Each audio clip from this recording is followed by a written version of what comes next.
a lei de Moisés. Sequer se diz que a árvore ocupava 10%, né, do espaço do jardim do Éden. Trata-se, portanto, então, de mais um argumento ridículo usado pelos líderes religiosos para levar o povo a acreditar que o dízimo não era somente obrigatório perante a lei de Moisés. Então, o dízimo foi ordenado por Deus no jardim do Éden, pois a árvore do conhecimento representa o dízimo. Mentira! Não acredite nisso, não aceite. Essa é a primeira mentira do que nós temos aqui. Vamos para a segunda. O dízimo sempre foi obrigatório mesmo antes da lei de Moisés. Pois é, o dízimo antes da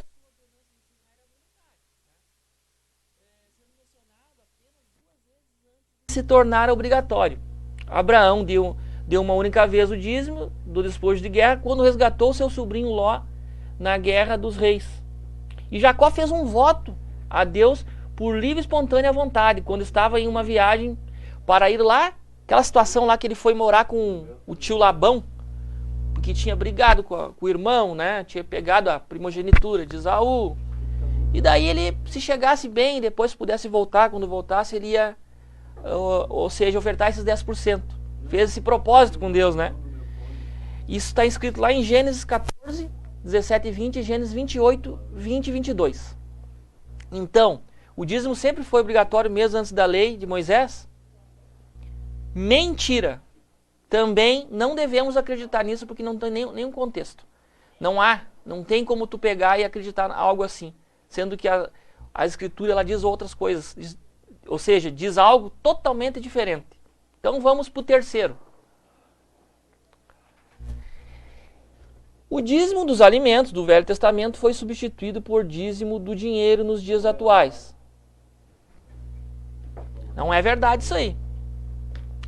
Não há um versículo na Bíblia informando que o dízimo obrigatório da lei de Moisés possa ser ouro, prata, moeda, dinheiro e etc. Dízimo sempre foi apenas alimento do campo vegetal ou animal. Lá em Levíticos 27, 30 e 32 é registrado isso. Mesmo quando havia metais preciosos, como a moeda corrente, né?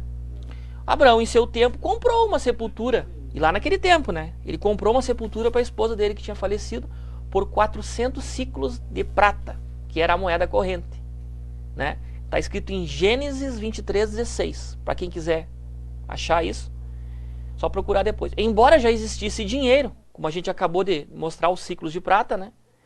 A substância do dízimo divino jamais foi dinheiro.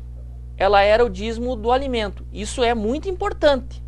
Os verdadeiros dízimos eram sempre somente o alimento proveniente das fazendas, eram sempre somente o alimento proveniente das fazendas e rebanhos. Somente os israelitas que vivessem exclusivamente da terra, ou seja, na terra santa de Deus, era eles, né? E até as suas fronteiras nacionais, que dizimavam, e a fartura provinha de Deus, e não da manufatura ou habilidade do homem.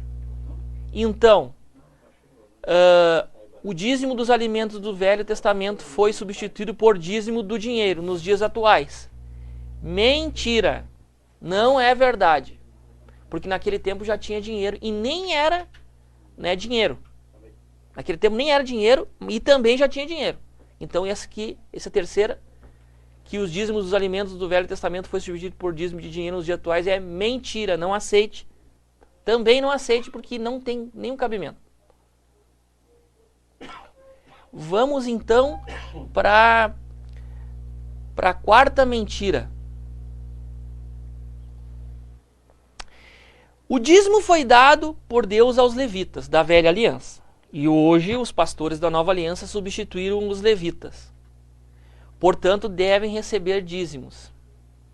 Outra sem pé nem cabeça. O dízimo foi dado aos levitas, mas para que eles fizessem todo o trabalho da tenda da congregação. Em Números 18, 21 e 23 é registrado isso.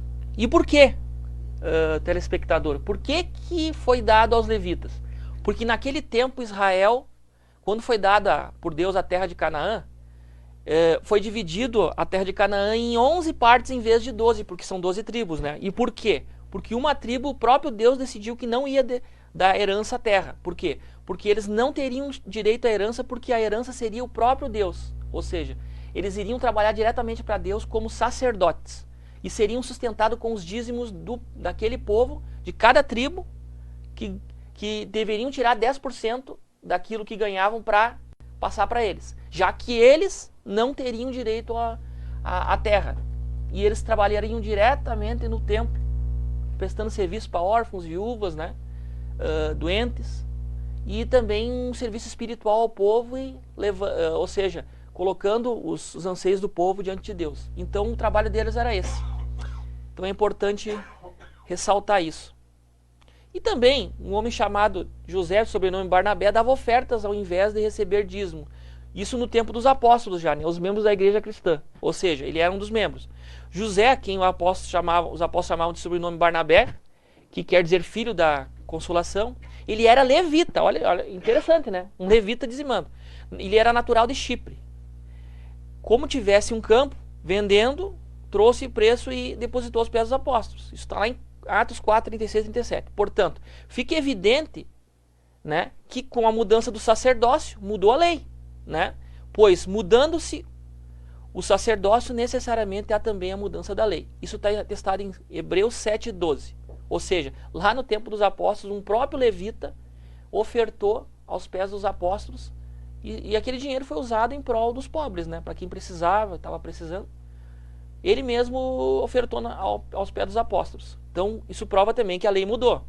E então, o dízimo foi dado por Deus aos levitas da velha aliança e hoje os pastores da nova aliança substituíram esses levitas, portanto, devem receber dízimos. Mentira! Também não aceite isso. Então, estou te informando para quem, dos telespectadores que não sabiam, que isso é uma mentira. Não é verdade. Não acredite. Refute isso. Então, vamos para a quinta, né? O dízimo recebido é somente para uso de pastores.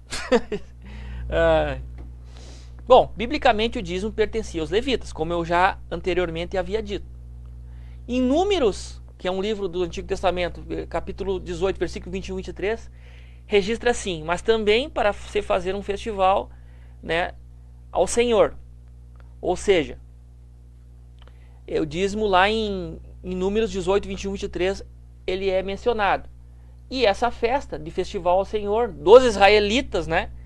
Lá em Deuteronômio 14, 22 e 27, a cada terceiro ano, é atestado nesse livro de Deuteronômio 14, 22 e 27, que os levitas, os órfãos, as viúvas, estrangeiros, os quais comiam dízimo juntando dentro das suas portas. Ou seja, a cada 3 anos eles faziam um festival que esses pessoas que precisavam, viúvas, órfãos, levitas, né? Eles faziam um festival para que viesse, era uma campanha, vamos dizer assim, no Estado de Israel, né? Em Deuteronômios 14, 28 e 29, atesta, né, se as ofertas e dízimo eram sagrados e ao Senhor e não podiam ser comidos por pessoas comuns. Nesse caso, Deus abre uma exceção, no que eu estava falando do festival, a cada 3 anos, né? Visto que para ele a misericórdia é melhor que sacrifício, porque lá em Oséias atesta isso, Oséias capítulo 6, versículo 6. Em Mateus 12, 7, também diz assim: a vida dos carentes era preciosa para o Senhor. Veja um exemplo disso também em Lucas 6, 1 a 10. Portanto, mais uma vez, é biblicamente demonstrado que os dízimos recebidos pelos levitas não eram de uso exclusivo deles. Ou seja, tinha algumas situações, tipo a cada 3 anos, como eu falei, órfãos, viúvas e os de fora de Israel, né, que seriam os peregrinos, né, os forasteiros, pessoas que estavam de passagem, também se beneficiavam dos dízimos. Ou seja, porque Deus queria receber bem as pessoas que visitavam a tenda de Israel, né? Ou seja, o arraial, que chamavam naquele tempo, né, o Estado de Israel. Essa conversa de que só pastores e líderes religiosos podem hoje usufruir dos dízimos não tem, olha, não encontra nem respaldo bíblico, não tem nem pé nem cabeça. Trata-se de mais uma doutrina de homem. Então, essa historinha de que dízimo é recebido somente para o uso de pastores, mentira. Não aceite. Mais uma coisa propagada no meio evangélico gospel. Então essa você refuta, também não é verdadeira. Agora vamos para a sexta. cristãos que não dão o dízimo será vítima do devorador. Se você é evangélico, provavelmente já deve ter ouvido alguém falar a respeito do devorador. E como a gente ouve, né? Muitas igrejas pregam a respeito dessa suposta espécie de demônio. Eles dizem que é um demônio, né? Mas o que os líderes religiosos e gananciosos não fazem é mostrar aos membros que as admoestações que tem lá no livro de Malaquias, que era sobre a reclamação aquela que não dizimava, que estavam roubando a Deus, né? Ela é dirigida somente à nação de Israel. Isso eles não falam. E não aos cristãos, ou seja, de hoje, da nova aliança, porque aquilo era a velha aliança, né? E a sentença era pronunciada pelo Senhor contra Israel, por intermédio de Malaquias. Isso, em Malaquias, por exemplo, eles falam muito em Malaquias 3:10, né? Mas em Malaquias, capítulo 1 e versículo 1, ali mostra claramente que se destina especificamente aos sacerdotes, ou seja, os sacerdotes que eram corruptos, que roubavam dízimos, né? Portanto, não há nenhuma possibilidade de um cristão ser vítima do devorador. Como eu falei, né? Não vivemos mais numa antiga aliança. Malaquias cobrava que se cumprisse a lei. Hoje Jesus, ele mudou a lei.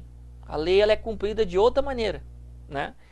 Portanto, não há nenhuma possibilidade de um cristão ser vítima do devorador. Esse demônio que eles tanto falam, né? Por causa de não ser dizimista. Pois nenhuma maldição da antiga aliança, como anteriormente eu falei, pode atingir os cristãos da nova aliança que nós estamos agora, que ela é alicerçada em Jesus, sobre a ordem de Melquisedeque. Lá em Gálatas 3:13 atesta isso. Essa questão do devorador, ela é muito interessante, por quê? Porque existia 4 pragas de gafanhotos. Tinha o devorador, o cortador, o migrador e o destruidor. Então assim, ó, Israel, quando não cumpria as leis, o que acontecia? Deus amaldiçoava. E uma dessas maldições era que Deus permitia que viessem sobre as plantações, né, dos israelitas, essas pragas, e devorassem tudo e destruíssem. Por quê? Quando eles não eram fiéis ao dízimo, né, e ofertas. Ou seja, então eles tinham essa maldição se não cumprissem, né? E também Deus não fechava as janelas do céu, porque lá está escrito em Malaquias também que Deus só abençoaria, se abençoasse, e abrir as janelas dos céus, para que os israelitas fizessem prova dele, sendo fiéis, né? Então as janelas do céu não é dinheiro que é falado hoje. As janelas do céu é chuva. Não tem plantação que não precise de chuva. Qualquer pessoa sabe disso. Então, o devorador, eles chamam aquilo que era um gafanhoto, uma praga, que tem até hoje no mundo todo, que vai sobre as plantações, que os defensivos agrícolas não deixam. Hoje os defensivos agrícolas é que afastam, né, essas pragas, ou seja, nas plantações que há hoje. Então, não é um demônio, isso é uma mentira. Então, essa historinha de que cristão que não dá o dízimo será vítima do devorador, mentira, não aceite. Hoje você viu aqui que não é verdade isso, mas há algo a ser refutado. Vamos agora para a 7ª. O templo da denominação que congregamos substitui o templo judaico. Por isso, devemos continuar entregando os dízimos aos pastores. Nada poderia estar mais longe da verdade. Trata-se de outro falso ensino. Os religiosos que exigem dízimos e dizem que os edifícios chamados igrejas, tabernáculos ou templos substituíram o templo do Velho Divina. A palavra de Deus jamais descreve os grupos da nova aliança como tabernáculos. Os templos, os cristãos não. Ou seja, templos, os cristãos não vão à igreja, ou seja, eles se reúnem como igreja.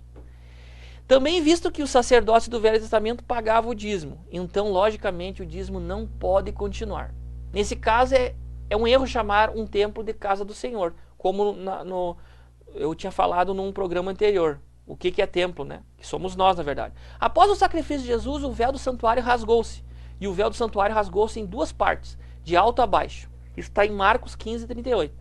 E hoje cada cristão é um santuário onde habita o Espírito Santo. Não sabeis, como está escrito lá em 1 Coríntios 3:16, não sabeis que sois santuário de Deus e que o Espírito de Deus habita em vós? Não há sequer um templo ou santuário físico para que os cristãos levem dízimos, pois o Deus que fez o mundo e tudo que nele existe, sendo ele Senhor do céu e da terra, não habita em templos feitos por mãos humanas. Isso está escrito em Atos, capítulo 17, versículo 24. Jesus sequer fundou uma igreja física, pois a verdadeira igreja está debaixo de maldição. É outra coisa que eles inventam.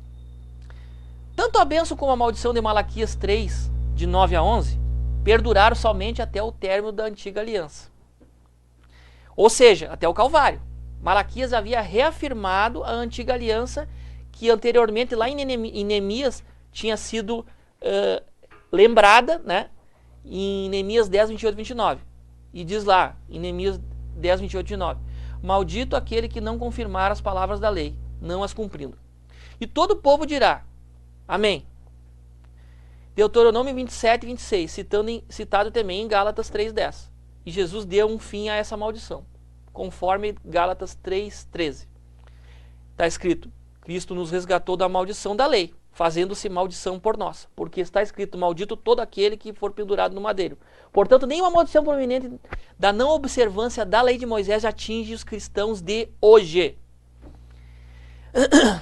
Entretanto, os líderes religiosos, gananciosos que recebem os dízimos, escondem isso de vocês e dos membros.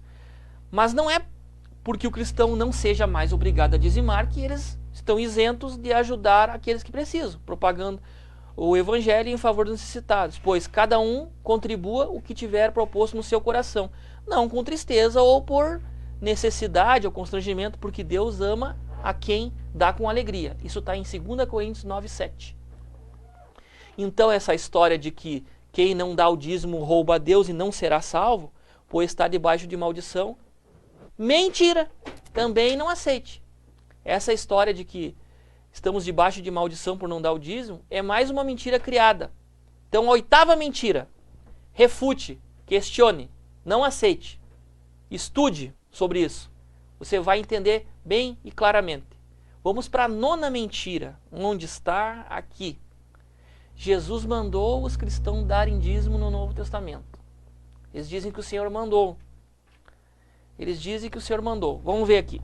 Ó, o falso ensino é que Jesus ensinou a dizimar. Em Mateus 23, dizendo que isso está claro no Novo Testamento. Em primeiro lugar, a nova aliança, no Novo Testamento, não teve princípio no nascimento de Jesus. E é verdade, não teve. Essa história de que João, Marcos, Lucas e Mateus, é ali que começa o Novo Testamento, é mentira. O Novo Testamento começa no fim de cada livro desse. Bem no fim, que é onde Jesus é crucificado. Ali começa, porque o testador, que é Jesus, que era o fiador de um Novo Testamento, para valer um testamento nos dias de hoje, tem que morrer o testador. Então o testador, quando morreu, que foi o nosso Senhor, a partir dali começou a valer um Novo Testamento. Então, Marcos, João, Lucas e Mateus só começam o Novo Testamento no fim deles. Então, grande parte deles e a maioria de cada livro desse é Antigo Testamento ainda. O dízimo não é ensinado na igreja depois do Calvário. Quando Jesus falou sobre o assunto em Mateus, ele estava simplesmente ordenando a obediência às leis antigas, porque ele vivia sobre a lei ainda, ele não tinha morrido. Ele tinha que dar exemplo e tinha que cobrar que os judeus cumprissem a lei. Ao qual ele endossou, como diz aqui, até o chegar ao Calvário. Olha bem, até chegar ao Calvário. Então, Jesus mandou os cristãos darem dízimo no Novo Testamento? Mentira! Não aceite, refute. Vamos para a última mentira. Não atarás a boca do boi que debulha. Essa é usada muitas vezes, né? Vamos lá. A passagem é essa. Os anciões que governavam bem sejam tidos por dignos de duplicada honra, especialmente os que labutam na pregação e no ensino. Porque diz a Escritura, não atarás a boca ao boi que debulha, e digno é o trabalhador do seu salário. Algumas traduções trazem dupla honra, ou duplicada honra, não dobrados honorários, que é uma tradução errada. O salário dobrado, como em outros colocam no versículo 17. Isso está escrito em 1 Timóteo 5, 17 a 18. E sentido aí tanto seria duplicada honra como duplicada recompensa. Em especial os que trabalham na obra do Senhor, ou labutam, né? Pois a continuação fala de sustento material, mas não tem nada a ver com o salário de pastor, como vemos nas denominações, ou seja, nas coisas de Deus não há empregados, mas pessoas que servem a Deus e dependem de Deus. No corpo de Cristo devemos reconhecer aqueles que foram chamados para a obra do Senhor e que deixaram a oportunidade de ganho para se dedicarem a isso. Mas veja que não é um emprego, mas um reconhecimento. Ou seja, uma pessoa que se dedica à obra do Evangelho pode mesmo nem ser reconhecida pela igreja. E a pessoa não poderá cobrar esse reconhecimento, se ela não for reconhecida pela igreja. A partir do momento que alguém se decidiu trabalhar exclusivamente para Deus, é de Deus que deve esperar seu recurso. Se eles não vierem, através da igreja, irmãos individualmente ou de outra forma, então seu chamado não foi real, já que Deus não está suprindo assim. Ou então Deus pode estar querendo que ela também trabalhe, ou seja, na obra, porém também faça algo para se sustentar. Como Paulo fazia, de vontade própria, ao abraçar a profissão de fabricante de tendas. Ou seja, Paulo ele era sustentado pela igreja quando ia fazer uma missão.